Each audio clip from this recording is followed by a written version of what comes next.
The painting we're going to look at today is one I wouldn't dare view alone before bed. If you're about to sleep, it's better to save this for tomorrow. You have 3 seconds to turn off the screen. 3, 2, 1. Are you ready? A boy holding a sword in one hand and a man's severed head in the other. What kind of story lies behind this scene?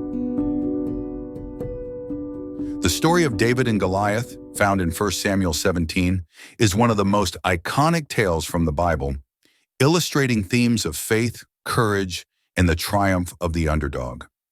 It unfolds during a time of conflict between the Israelites and the Philistines, highlighting the stark contrast between a young shepherd and a formidable giant. The narrative begins with the Israelite army camped on one side of the Valley of Elah, facing their adversaries, the Philistines.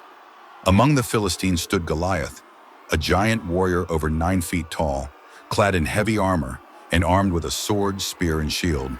For 40 days, Goliath taunted the Israelites, challenging them to send out a champion to fight him in single combat. His daily mockery instilled fear in the hearts of King Saul and his soldiers, who felt powerless against such an imposing foe. Enter David, the youngest son of Jesse from Bethlehem. While his brothers served in Saul's army, David was tasked with tending his father's sheep. One day, Jesse sent David to the battlefield to deliver food to his brothers and to bring back news of their well-being. Upon reaching the camp, David heard Goliath's defiant challenge echoing across the valley. Shocked by the giant's audacity and the cowardice of his fellow Israelites, David asked why no one would fight him. His brothers dismissed him harshly, accusing him of arrogance and telling him to return to his sheep. Undeterred by their scorn, David's faith in God compelled him to volunteer for battle against Goliath. Word of David's bravery reached King Saul, who summoned him to discuss his intentions. When David stood before Saul, he confidently recounted his experiences as a shepherd. He had fought off lions and bears to protect his flock and believed that God would deliver him from Goliath just as he had before. Saul was initially skeptical due to David's youth and inexperience, but ultimately agreed to let him fight after seeing his unwavering faith. Saul offered David his armor. However, it was too cumbersome for the young shepherd. Instead, David chose to face Goliath without any armor, armed only with his sling and 5 smooth stones he collected from a nearby brook. As David approached Goliath, the giant looked down at him with disdain and mocked him for being just a boy. Goliath cursed David by his gods and threatened to feed him to the birds. In response, David boldly declared that he came not with weapons, but in the name of the Lord Almighty, proclaiming that God would deliver Goliath into his hands. He promised that this battle would demonstrate God's power not just to Israel, but to all nations. With determination in his heart, David ran toward Goliath. He placed a stone in his sling and hurled it with precision at the giant's forehead. The stone struck true. Goliath fell face first to the ground, defeated without a sword or shield. David did not stop there. He quickly ran over to Goliath's fallen body, drew out the giant's sword from its sheath, and beheaded him. The sight of their champion slain sent shockwaves through the Philistine army, causing them to flee in terror.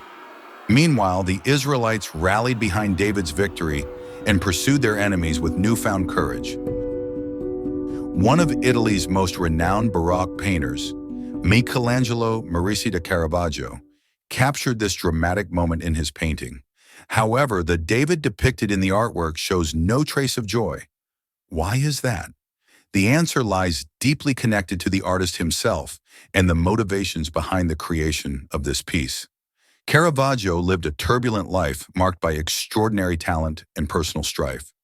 Born in Milan in 1571, he worked in Rome, Naples, Malta, and Sicily, leaving a profound impact on the Baroque style. His life was marred by violence and scandal. He fled Rome after being implicated in the murder of Ranuccio Tomassoni in 1606. His later works, including David with the Head of Goliath, reflect the darkness, guilt, and introspection of his troubled years. Caravaggio painted David with the Head of Goliath while in exile, possibly as a plea for forgiveness. The severed head of Goliath is widely interpreted as a self-portrait of the artist, symbolizing his remorse and recognition of his sins. The painting depicts the youthful David holding the severed head of Goliath. David's expression is contemplative, even melancholic, rather than triumphant, suggesting compassion or regret. The severed head of Goliath is grotesquely detailed, emphasizing Caravaggio's masterful realism. What moves me most deeply in this painting is Caravaggio's masterful use of light and shadow. His signature chiaroscuro technique creates a stark contrast between light and dark, drawing the viewer's focus to the faces of David and Goliath. The dark background isolates the figures, enhancing their emotional intensity. In the painting, there's a hidden detail that's not easy to spot: the inscription on the sword. The sword held by David bears the Latin inscription HASOS, thought to stand for Humilitas Occidit Superbium.